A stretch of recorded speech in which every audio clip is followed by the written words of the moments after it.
olsam her zaman Canan yar acap keşfin Erke değmek kıyamam Keşfine bağlanıp duruşum Arzuum derdine sensin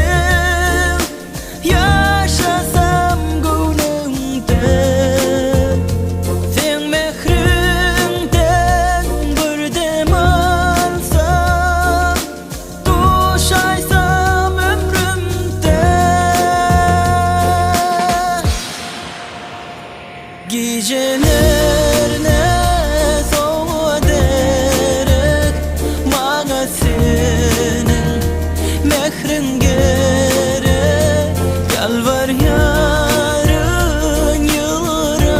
ayda Neden bilin bir cayede Gecelerine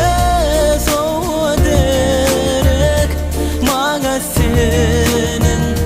mehrin gerek Yalvar yarın yıllar ayda Neden bilin bir cayede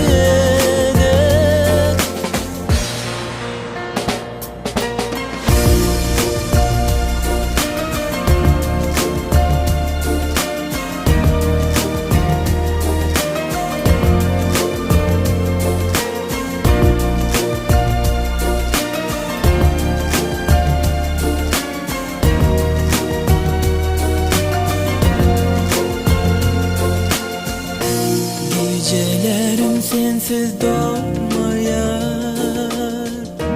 Yine beni yürek dinleyer Dilim damıp kalbim gürleyer